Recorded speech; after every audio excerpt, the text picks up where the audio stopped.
Kenapa ya kok orang itu masih tertarik, masih, berada pemikiran dan perasaannya itu ke seputar Qadam gitu?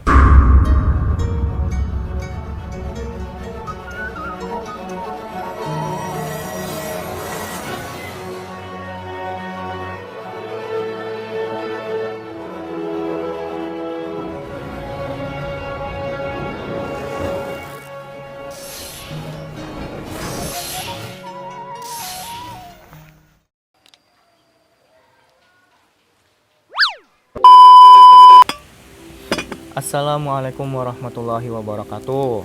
Waalaikumsalam. Sampurasun. Rampes. Mugia Rahayu, Sagung Dumadi, salam damai seluruh alam. Salam damai semesta. Alhamdulillah, syukurilah teman-teman, subscribernya Om Reja. Terima kasih yang sudah memberikan pertanyaan kepada, bukan kami sih Om Reja doang, karena saya cuma mewakilkan ya. Jadi ini tuh sebuah konten tanya jawab ya, dimana kalian yang nonton konten-kontennya Om Reja tentang membahas apa itu gini-gini gitu-gitu ya, terus kalian kayak nimbul pertanyaan gitu, kalian bisa banget nanya ke Om Rejanya langsung atau cuman lewat chat lewat Om Abdul Soleh. Nanti saya yang akan nanyain nih ke Om Reja. Atau kalian juga bisa gitu, kalau mau datang langsung ketemu Om Reja ya datang aja ke apa ini? Sanggar Seni Rumah Cimanggis. Sanggar Seni Rumah Cimanggis. Itu tuh bisa dibilang toko 24 jam karena orangnya rata-rata suka begadang.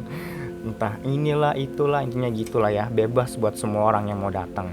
Nah, sebelum kita mulai ke pertanyaan yang mau dijawab, kita bumper dulu. Bumper garing Gitu.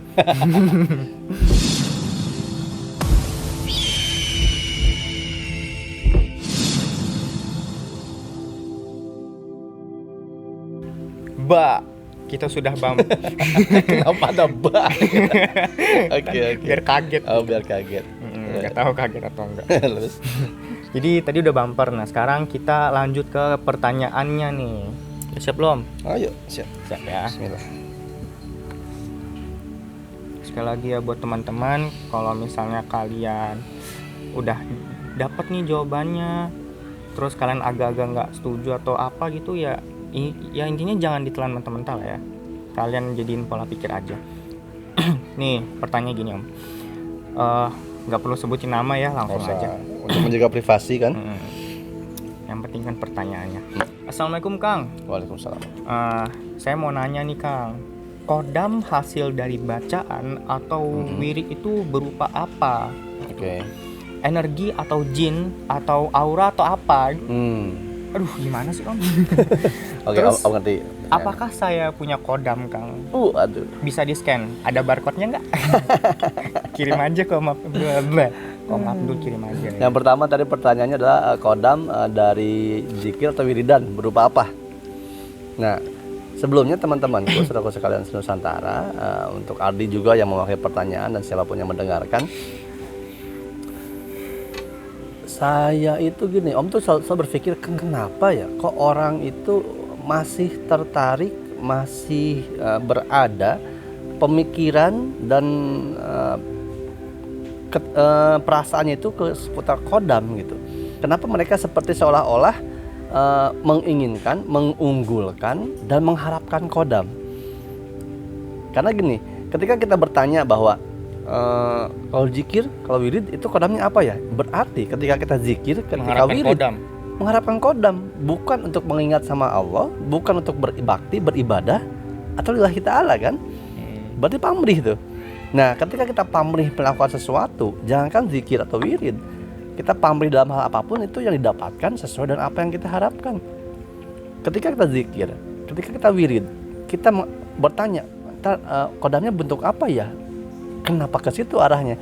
Karena seharusnya ketika kita zikir atau wirid, kita tuh yang ditanyakan dalam diri kita adalah apakah kita diampuni sama Allah? Apakah zikir wirid kita diterima sama Allah?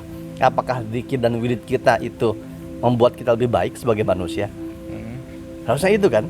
Tapi ketika ada pertanyaan, itu Qadam berupa apa? Nah, berupanya apa? Itu tergantung niat kamu berzikir, niat kamu wirid itu untuk apa. Karena niat, sekali lagi, al-amalu bil niat. Setiap segala sesuatu tergantung pada niatnya. Kalau kamu niatnya untuk mendapatkan kodamnya apa yang kamu mau, misalnya wiridnya zikir ini dengan harapan saya menjadi sakti, menjadi kuat, ya bisa jadi jenisnya dari bangsa jin atau malah bisa dari bangsa iblis. Walaupun zikiran wiridannya itu hafalan-hafalan atau bacaan-bacaan yang mengagungkan asma Allah. Gitu. Tapi niatnya salah, pikirannya salah, perasaannya salah, maka yang dapatkan pun salah. Kalau mulus, murni, suci, wiridnya karena lillahi ta'ala, bisa mendapatkan kodam malaikat atas izin yang maha kuasa Allah SWT. Gitu. Tapi kembali kepada niat. Jadi kalau dibilang kalau wirid dan zikir kodamnya berupa apa, tergantung niat kamu, frekuensi gelombang pikiran kamu, perasaan kamu, kejiwaan kamu, dan spiritualitas kamu, juga niat kamunya apa utamanya. Apakah berbentuk aura, apakah berbentuk tadi apa? Jin atau apa ya? Tadi apa ya? Iya, aura atau jin atau Energi. Nah, ketika berbicara aura atau energi, aura dan energi itu dalam diri manusia sudah ada. Tinggal diperkuat. Zikir dan wirid itu memperkuat aura, memperkuat energi. Dengan catatan kita tidak pamrih. Dengan catatan kita tidak mengharapkan balasan. Kalau kita mengharapkan balasan, pamrih kita wirid zikir, katanya kalau saya zikir ini, wirid ini saya akan mendapatkan kekayaan, saya akan mendapatkan kejayaan. Orang yang melihat saya semuanya akan menghormati saya. Dari tujuannya saja di situ, niatnya saja sudah melenceng dari zikir itu apa. Wirid itu apa? Berarti nggak usah jauh-jauh ke ini ya, kodam. Niat kita sholat misalnya, aku pernah dengar juga sih kayak sholat duha nih. Sholat duha tuh bikin lancar rezeki. Ya. Terus misalnya aku pengen sholat Jumat, sholat Jumat lagi. Sholat duha biar rezekinya lancar, nggak gitu juga kan berarti? Itu tidak salah, karena ada anjurannya. Tetapi dalam hati jangan sampai bergantung atau mengedepankan bahwa tuker, jual beli. Sholat itu memang ada karena sholat duha kalau memperlancar rezeki, ini manfaatnya. Itu benar. Tapi jangan karena ada embel-embel kita akan lancar rezekinya, jadi baru mau sholat. Oh, berarti itunya ya. Lebih ke situ kan. Tapi kita sholatnya lillahi ta'ala, maka Allah yang mengurus rezeki kita, gitu.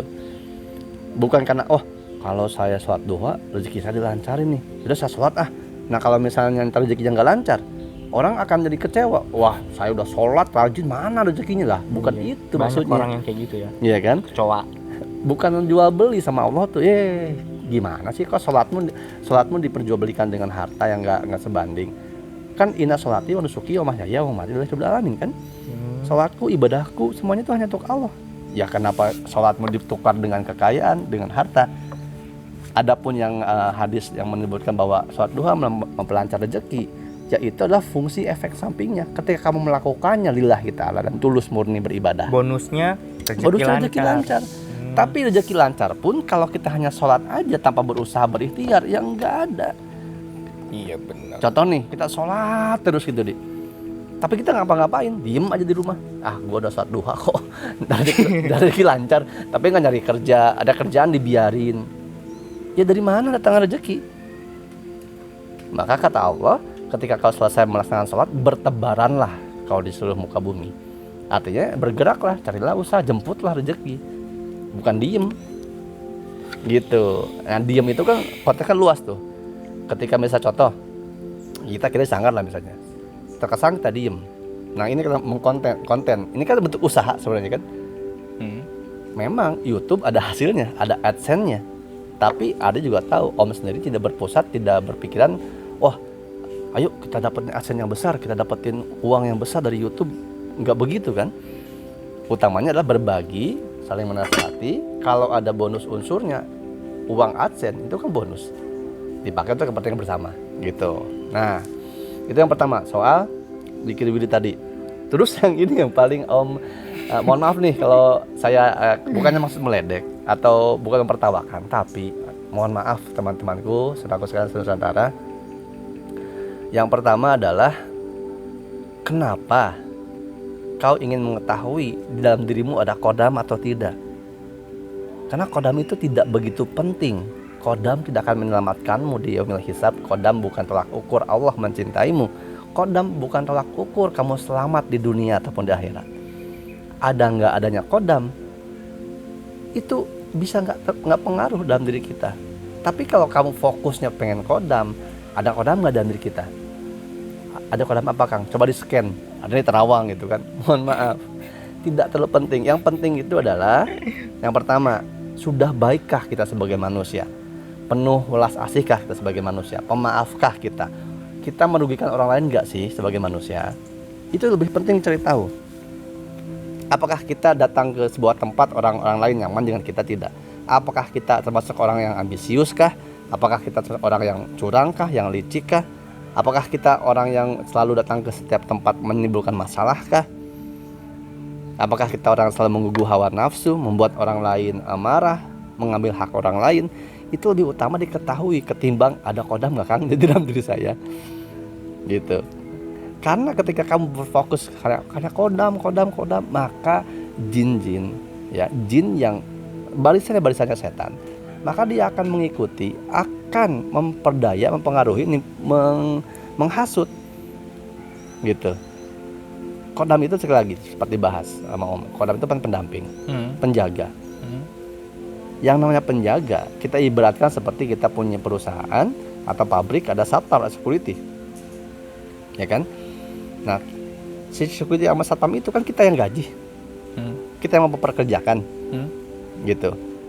Kita nggak bergantung sama security kan? Nah, kodam pun seperti itu. Yang bisa jaga diri kita ya diri kita sendiri. Diri kita sendiri. Dan terlebih yang maha menjaga, maha melindungi, maha mendampingi adalah Allah Subhanahu wa Ta'ala. Ketika ada kodam yang diberikan untuk menjaga kita, itu atas izin Allah juga. Lebih penting baik mengetahui di dalam dirimu seperti apa kebaikanmu, sikap, tindak tanduk, pikiranmu, ketimbang ada kodam atau tidak. Karena itu akan, kalau orang itu belum siap kejiwaan, mental, dan spiritualnya, ujungnya bisa menjerumuskan. Nah, untuk hal seperti ini, ada beberapa hal yang harus bertemu langsung, gitu. Karena kalau dibilang, Kang, di kita ada kodam nggak? Secara general, setiap manusia ada kodam. Apa namanya? Korin, kembaran diri kita, yang itu secara wujudnya adalah ari-ari, gitu. Ada kodam, ada korin, itu minimal satu. Berarti aku ada dong, Om? Nggak ada. Kodam aku apa? Sama Iya. Nah, hal-hal kayak gitu yang perlu kita sadari bareng-bareng, gitu ya. Khususnya yang seumuran Ardi, jangan sampai seperti yang udah dilakukan oleh orang-orang pendahulu sebelumnya, bahwa jangan bergantung kepada kodam, jangan mengharapkan kodam, jangan mencari kodam, karena kodam itu pendamping, kodam itu penjaga. Berusahalah sebaik mungkin memperbaiki diri sehingga kodam sendiri yang menghampiri. Kalau kita nyari security untuk bekerja, security itu akan mengharapkan gaji dari kita. Coba berusaha kita mengembangkan sebuah usaha yang baik dan benar, sampai akhirnya si security datang tuh, Kang, saya mau kerja di tempat Akang, apapun yang Akang kasih, saya gaji berapapun saya bayar, saya terima. Gitu. Nah, seperti itu yang diusahakan, gitu. Nah, itu yang menjadi sebuah pencapaian bagi diri sendiri dan akhirnya bermanfaat untuk semua orang, tidak menjadi dikendalikan kodam yang kita kendalikan. Begitu. Mohon maaf nih kalau mungkin jawaban saya terlalu kurang berkenan atau lari lah dari apa yang dia inginkan, karena nggak penting mengetahui apakah ada kodam atau tidak dalam diri kita. Yang terpenting adalah dalam diri Ardi ada kebencian nggak sama orang, ada dengki nggak, ada iri nggak, ada cemburu nggak, ada dendam nggak? Ada, Om. Hilangkan itu yang terpenting. Karena seiring berkembang baiknya kita, bertambah kualitas hati dan pikiran kita, maka insya Allah tanpa kodam pun akan terjaga, akan terlindungi. Buat apa sih punya kodam? Kenapa mau kodam? Emang nggak percaya diri? Kodam kan sama kayak susuk. Oh iya. Mirip fungsinya, untuk menjaga, untuk melindungi. Kan kalau ada kodam saya enak, nanti kalau ada yang nyerang saya, nyerang santet, kodamnya bisa ngebelain saya. Lah, terus Al-Fatihah buat apa? Nah, doa-doa untuk apa? Keyakinanmu kepada Allah gimana? Kan ke situ. Dan belum tentu kodam yang kamu miliki itu bisa melindungi, menjaga kamu terhindar dari mara bahaya seperti santet. Siapa tahu yang ngirim santet lebih sakti kodamnya. Apalagi ketika Allah berkehendak kepada siapapun yang terkena musibah, mau punya kodam 100.000, 1 juta miliar juga, kalau Allah menentukan kun fayakun, kamu meninggal karena santetnya, meninggal aja. Jadi yang terutama adalah apa? Dekatkan dirimu kepada yang maha menjaga, Allah SWT. Sehingga ketika Allah cinta kepadamu, Allah merahmatimu, maka Allah akan melindungi dimanapun kamu berada dari gangguan apapun. Gitu. Baik dari arah depan, belakang, atas, samping, timur, barat, utara, selatan. Bergantunglah, dekatkanlah, cari tahulah apakah saya dicintai sama Allah, apakah saya dirahmati sama Allah, apakah saya diridhoi sama Allah. Itu yang terpenting. Semoga menjawab, dan mohon maaf nih kalau kamu banyak nasihatin, ibu nasihatin. Ini mari kita membuka pikiran bareng-bareng lah. Karena Om juga belum benar kan. Jadi kita bareng-bareng membenarkan diri, memperbaiki diri. Gitu. Apa yang Om sampaikan itu juga mantul lagi ke Om Reja. Betul. Jadi ya gitulah ya, bingung juga mau ngomong apa. Karena gini kalau ibaratnya gini, kita nunjuk nih. Kayak contoh Om nih. Ada itu yang benar dari orang. 1 telunjuk, 4 ke siapa? Ke sini. Ya kan? 2 sama jempol. Oh iya, ikutan curang. Nah, gitu ya intinya ya. Oke. Jadi ya gitu, berarti cukup sekian aja untuk konten hari ini. Semoga ya bagi yang nanya bisa menerima, dan bagi yang nonton juga bisa menerima. Tapi ingat, balik lagi, jangan langsung ditelan mentah-mentah. Tetap harus dikoreksi lagi. Om Reja pastikan salah kata gitu kan. Ya kalian yang lebih bisa ngoreksi lah, karena kalian yang nonton. Ibarat kata orang main catur. Jadi gitu, ditelaah lagi, dikoreksi lagi, karena kalian pun pasti punya cara pikir sendiri, bisa mencari jawaban lain kalau misalnya kurang dari Om Reja. Jadi ya gitu, semoga bermanfaat, intinya itu ya, semoga bisa bermanfaat semua aja. Jadi gitu, cukup sekian untuk konten hari ini. Balik lagi, kalau ada yang mau tanya bagi teman-teman sekalian seluruh Nusantara, asik. Konteks aja nih Om Abdul Soleh, Om Gondres gitu ya. Assalamualaikum warahmatullahi wabarakatuh. Salam damai seluruh alam. Salam damai.